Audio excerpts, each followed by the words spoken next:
দু বছরের শিশুকে অপহরণ, তন্ত্র সাধনার জন্য তাকে প্রাণে মারার ছক, চাঞ্চল্যকর অভিযোগ গড়বেতায়। বাড়ির পাশে একটি পরিত্যক্ত ঘর থেকে সিঁদুর মাখা অবস্থায় উদ্ধার করা হয় ওই শিশুকে। আর এই ঘটনায় গ্রেফতার তান্ত্রিক সহ দুজন।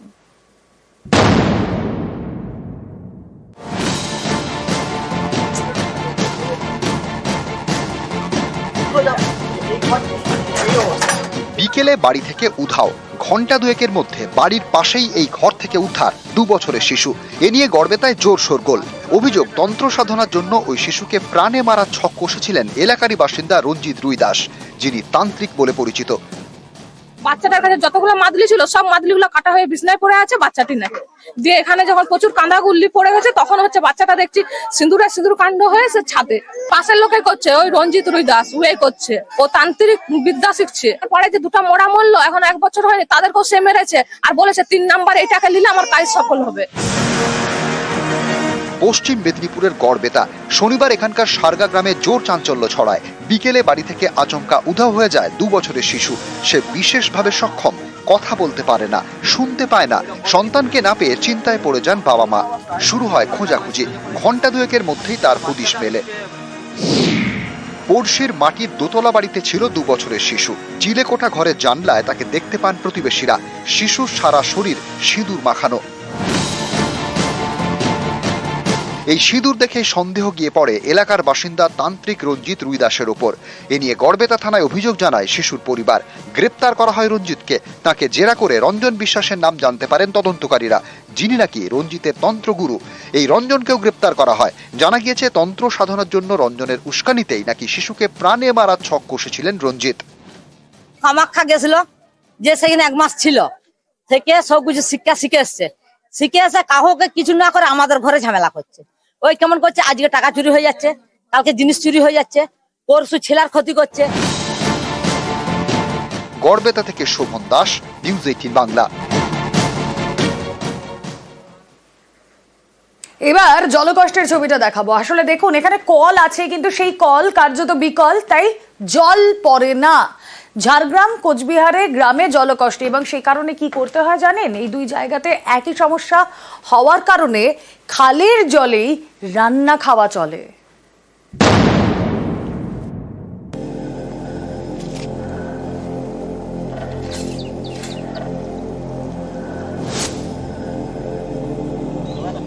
কল আছে কিন্তু এতটাই পুরনো আর জং ধরা যে জল পড়া তো দূর, কল খোলাই যায় না।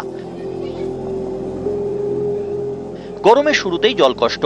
ঝাড়গ্রামের নয়াগ্রামের কপ্তিভোল, এখানে চরমে জল কষ্ট।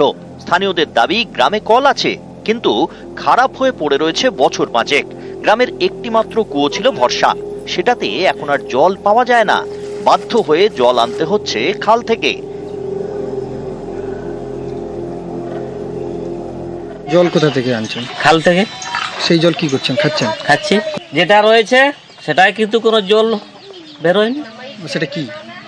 এই ট্যাপ কলের মতো সিস্টেম করে দিয়েছে, টাইম কল। সেটা কতদিন? 4 বছর মতো। আর খালের জল কতদিন ধরে খাচ্ছেন? তো অনেক দিন থেকে। দাদুরা খেত, বাবরা খেত, আমরা খাচ্ছি। সবাইকে তো জানিয়েছে, যতজন আসছে এখানে, মানে যারা উপর লেভেলে আছে সবাইকে? হ্যাঁ। কোনো ব্যবস্থা?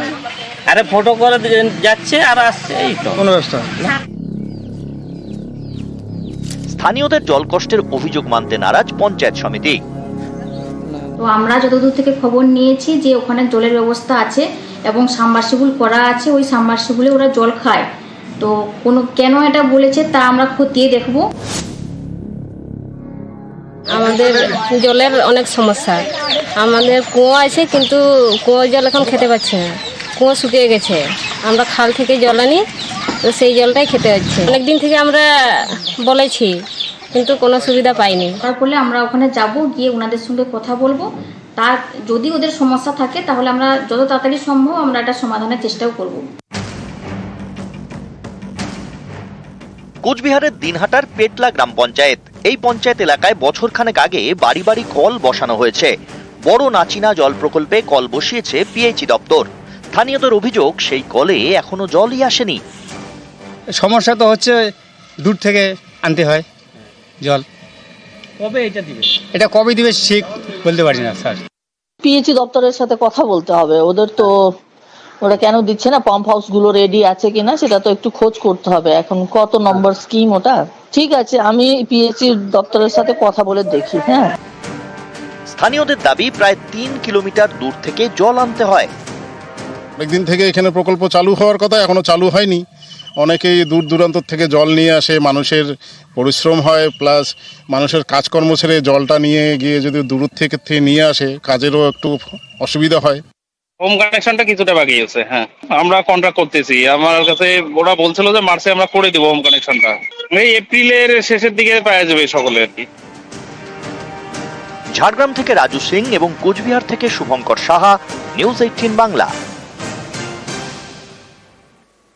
কেন্দ্রীয় সরকারের অধিগৃহীত চা বাগান আর উত্তরবঙ্গে এইসব চা বাগানের পড়ুয়াদের বাসে করে স্কুলে পাঠানোর দায়িত্ব বাগান কর্তৃপক্ষের। কিন্তু দেখুন, বাস তো দূরে থাক, বাসের বদলে লরিতে চেপে, ট্রাকে চেপে তারা স্কুলে যাচ্ছে। কেন্দ্রীয় সরকারের যা করার কথা, অর্থাৎ যেভাবে এই পড়ুয়াদের পাঠানোর কথা স্কুলে, তা তো হচ্ছে না। জলপাইগুড়ির বানারহাটে সেসব মানার বালাই নেই। স্কুলে যাওয়ার জন্য পড়ুয়াদের ভরসা বাগানের কাজে ব্যবহার করা এই গাড়ি, আর যে গাড়িতে পদে পদে বিপদ।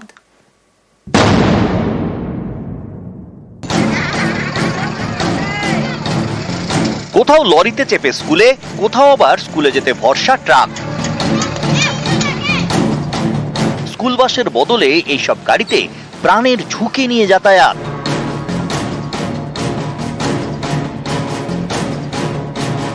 জলপাইগুড়ির বানারহাট, এখানে কেন্দ্রীয় সরকার অধিগৃহীত চা বাগান 4টি। উত্তরবঙ্গের সব চা বাগান মিলিয়ে এই সংখ্যাটা আরো বেশি। এইসব বাগানের পড়ুয়াদের বাসে করে স্কুলে নিয়ে যাওয়ার দায়িত্ব বাগান কর্তৃপক্ষের, অর্থাৎ কেন্দ্রীয় সরকারের, কিন্তু সেসব মানা হচ্ছে না। এ নিয়ে সম্প্রতি রাজ্যসভায় প্রশ্ন তোলেন তৃণমূল সাংসদ ঋতব্রত বন্দ্যোপাধ্যায়। জানতে চান, বানারহাট এবং কারবালা চা বাগানের শ্রমিকদের সন্তানরা কি স্কুল বাস পাচ্ছে? কেন্দ্রীয় সরকার লিখিতভাবে জানায়, ওই দুটি চা বাগানের পড়ুয়াদের লাইট কমার্শিয়াল ভেহিকলস দেওয়া হয়। এই উত্তর দেখে আমরা প্রকৃতপক্ষে হতচকিত। ভয়াবহ চেহারা আছে বলেই আমরা এই প্রশ্নটা করেছিলাম। এই লাইট কমার্শিয়াল ভেহিকলের নামে চা পাতা তোলার ট্রাক, লরি ইত্যাদিতে প্রাণ হাতে নিয়ে ছেলে মেয়েদের স্কুলে নিয়ে যাওয়ার ব্যবস্থা মোদী সরকারের কোম্পানি, মোদী সরকারের হেভি ইন্ডাস্ট্রি ডিপার্টমেন্টের অধীনে থাকা বাগান কর্তৃপক্ষ তারা করেছেন। ট্র্যাক্টর আর চা তোলার ট্রাক দিয়ে কাজ চালাচ্ছে এবং পার্লামেন্টে অসত্য কথা বলছে। কেন্দ্রীয় সরকার বলছে লাইট কমার্শিয়াল ভেহিকলস দেওয়া হচ্ছে, যে গাড়িতে চেপে স্কুলে যায় চা বাগানের পড়ুয়ারা। কিন্তু বাস্তবে অন্য ছবি। চা বাগানের মাল বওয়ার কাজে ব্যবহার করা গাড়িতে চেপে স্কুলে যায় পড়ুয়ারা, ঠাসাঠাসি করে। এর প্রতিবাদে বিক্ষোভ দেখান চা শ্রমিকরা। पहले तो ट्रैक्टर में जाते थे, लेकिन अभी वो जो कैंटर है उसमें जाते हैं। बस का तो कोई बात ही नहीं है। बानारहाट बागान से भी कभी स्कूल बस का तो चेहरा भी नहीं देखे, और करबला से भी 4 से 5 कैंटर जाती है, कभी बस का नहीं जाती है। বানারহাট ব্লকে কেন্দ্রীয় সরকার অধিগৃহীত চা বাগানের মধ্যে পড়ে নিউ ডুয়ার্স এবং চুনাভাটি। এখানেও সেই এক ছবি, পড়ুয়াদের স্কুলে যাওয়ার বাস নেই, তাই চা বাগানের কাজে ব্যবহৃত গাড়িতে চেপে স্কুলে যায় পড়ুয়ারা, কখনো লরিতে, কখনো ট্রাক্টরে। कैसे आते हो बागान से? कैंटर में। बस नहीं है? नहीं, बागान से बस नहीं दिया है? नहीं दिया है। दिक्कत होता है? जी हाँ। कैसे आते हो स्कूल में? गाड़ी से। कौन सा गाड़ी? बस नहीं देता है? नहीं। क्या चाहते हो तुम लोग? बस। আবির ঘোষাল এবং রকি চৌধুরী, নিউজ 18 বাংলা।